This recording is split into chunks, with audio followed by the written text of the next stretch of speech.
for my union, UAP, but Kendra the force and needs to be supported. So we're really glad that you're all here to do that. So welcome.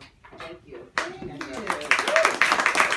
got me running in my mind. I was like, I remember being in the PFT for a community schools thing, and I remember us from Temple. No, before that. Before that. Yeah, it could have been before that, but I was Yeah. like, oh wow. Thank you for that, Wendy. I appreciate that. So, yeah, my name is Kendra Brooks, and I'm running for City Council at large as a Working Families Party candidate. And how did I get there? Because I'm so not a politician. Like, I am not. I'm a community servant. I entered this fighting for schools. My children's school was slated to become a charter. I'm not anti-charter. I'm pro-choice. And the choice was eliminated in my communities. I live in the 8th Councilmanic District. I live in North Philadelphia. The majority of our schools have been charterized, and that was the only one left. And also at that current time, our tenure of our principal was 8 years, and the educators in the room know that's like almost impossible these days. And the average tenure of our teachers was 25 years. No way. And they disrupted that. The school district of Philadelphia disrupted that. But they didn't expect to have groups of parents that were willing to stand up and fight. I live in a low voter turnout community, so they expected they were going to make them vote for it. No one's going to show up. Well, we organized, and we won, and then when we won, we went across Broad Street and fought with Munoz Marin, and they won too. And it like started this movement, right? I never thought I would be doing this. And I couldn't have done it without the support of so many community-based organizations that stood up, helped me organize, showed me what it was about phone banking and all these things that make it happen. But that's not it to the story. At the same time I was fighting for the schools, I had been downsized from my job of 17 years because of the budget cuts in 2011 with Corbett, if you guys remember him. And I was unable to find a job. I was just busy. So I ended up losing my house to share a sale. 2 years unemployment, that could happen to anyone. Like in 2 years, it doesn't take long to exhaust your savings with 4 kids. If you died. If I was blessed to have it, right? Yeah. But it's gone. So at the time, I'm fighting for my housing. I'm fighting for my schools, fighting for my children. I live in Nicetown, which has been on the news lately. It's plagued with gun violence. So I've been fighting around criminal justice reform. I created an organization called Stand Up Nicetown because it was like a shooting going on every week in my neighborhood. And I was like, wait, something has to change. I organized my neighbors again. My seniors, my young folks, our middle-aged folks, we came together and just started occupying corners. And then after we started occupying corners and becoming a presence, we began offering resources and calling more folks to come out, whether it was Black Men United or Men of Courage or Victim Services, like just coming, just pushing resources on the corner. We didn't see gun violence in the neighborhood again for about a year. And that's the power of community organizing. That's the power of bringing people together. And that's the power of building coalitions. So besides all of that work, I still continue to fight for other issues because once it's like the Matrix. Once you take the pill, you can't turn back. No, when you realize systems of oppression are linked together to continue to keep you oppressed, you can't stop. So that's why she said, I'm everywhere. Because at that point, I was like, that can't happen. This can't happen. So we began fighting around economic justice. We fought around criminal justice reform.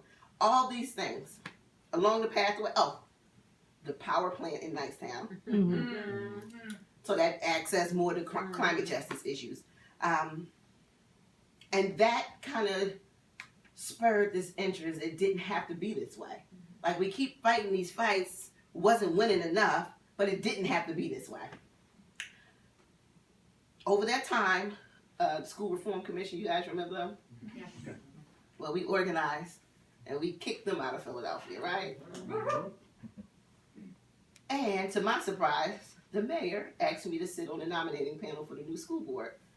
Then that was like my first kind of taste of what it's like to be in city council.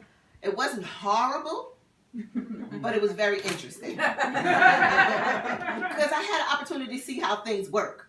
I was like, oh, that's how this works. Interesting. I need to make sure some of our people get in here because this is how this works. And if we're not in there, we don't have the same access. So the Working Families Party approached me and said, would you want to run for city council? I'm like, no, I'm not a politician. Let me think about it. And then I thought about all of this work I had been doing. whether it was education and the housing issue. We were on the forefront of ending the 10-year tax abatement. We fought for the soda tax. We didn't get what we want. We fought for it to have community schools and universal pre-Ks, and then they came up with this little slush fund underneath, but that's not what we fought for. We fought for quality education for all children. So eventually I said, yes, I think I could do that. And then I was introduced to this fabulous young man, Nicholas O'Rourke, who's running with me as well. And I was so impressed, just to meet this young man with so much passion and drive similar to mine. And they said, you guys got to do it together. I was like, okay, I can do that. But the most remarkable thing about this whole experience are the conversations we've had with people around the city. One of the most impressive things about this campaign is the response that I've gotten from across the city. And I'm a part of the Alliance for a Just Philadelphia. I don't know if anyone's familiar with that. And we held every city council person that was running accountable to this platform. And that means a lot, especially when you're a part of planning it. Mm-hmm. When you pulled all these folks together and a coalition of 35 plus organizations on various issues, broken down into 8 topic areas and 17 different subpoints. That's a big task. Because we can't get 3 groups together to come with one decision on what to do next. And it happened. And we built power that way. And now we have the opportunity to expand that power and take the same power in the city council. And it might seem like a small thing, but no one expected it to happen.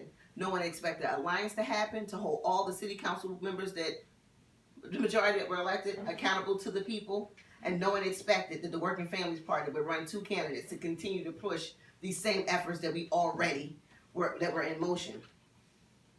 The hard part of this whole thing is helping people understand the strategy. Sometimes it's like, what is the Working Families Party? What is that? The Republicans out. I like that, but how does that happen? So the math of it all. There's 7 city council at large seats here in Philadelphia.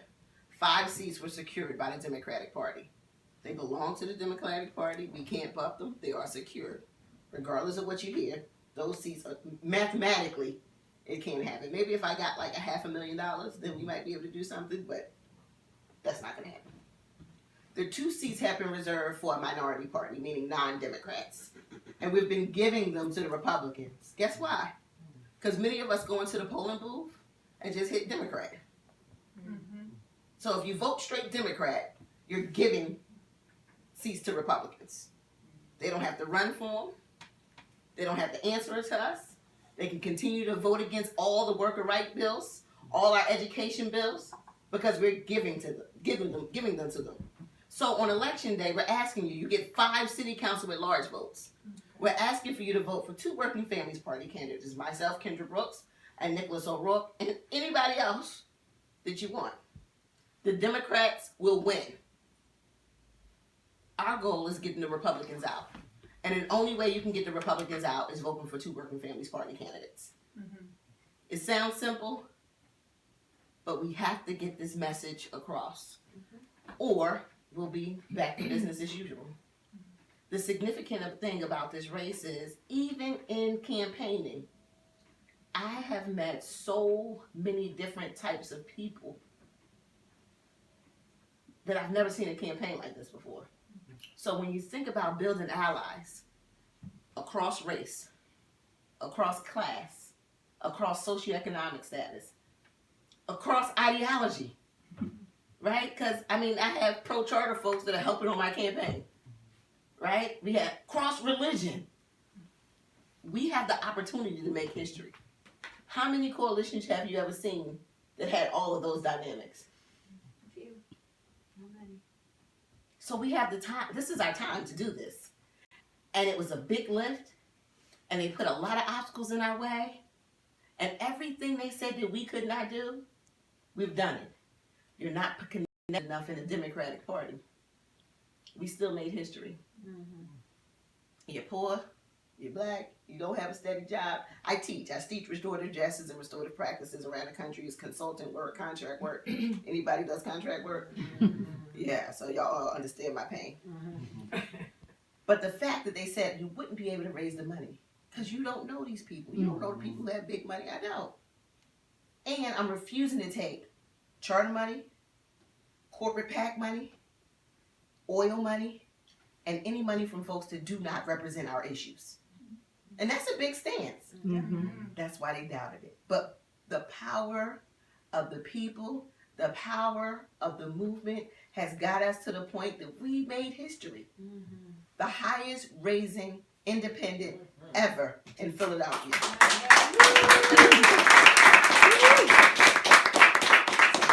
One of the largest small dollar donor candidates ever. So who said that a little bit doesn't make a lot? The people that don't want us to win. And this is our time to prove to them once again that this is a historical campaign. We're breaking records, we're taking strides, and we're not leaving anything on the table. And the only way I can do that is with your help. I need you to go out and vote. I need you to explain that strategy to folks around the city. I need to make sure that you're getting someone else to come out and vote. That's how we're going to do this. And then, come January, we have some time to really begin fighting for some real stuff in the city. Even this campaign sharpened my language a little bit because I thought of a whole lot of words. Kelly's laughing because I use a lot of profanity. But I think I was like the anger of the issues that we continue to fight against, and it, like you think you won something and it's back again. You make a little strides and it's back again. But finally, I think this campaign has just given me so much hope and energy that some of the profanity that I want to use, I can't because we're already doing this. So I can bring some joy attached to the anger because come January, we got this. And I can't do it without you guys. So we need you to volunteer. We need you to knock doors. We need you to phone bank. We need you to text messaging program. We need all of that. That's how we're going to win. I thank you so much for giving me this opportunity to just share my story with you. I thank Kelly and Wendy for having me here, even though I've been here so many other times. And we can do this. And I can't do it without you guys. I can't. This has been a wonderful experience. And one of the hardest things I have ever done in my life. And I'm going to be honest, maybe I'm a little bit too transparent, but this is crazy. And it's not the people. It's the systems. It's not the people. The love and respect and the joy that I see in people excited about this campaign is what keeps me going. It's the craziness that happens behind the scenes that burns my blood. But guess what it is? It's fire. And that's going to get me to the end. And coming in here today was just very warm and fuzzy. And I appreciate you guys. And let's do this. November 5th is our day. And let's make it happen. Thank you.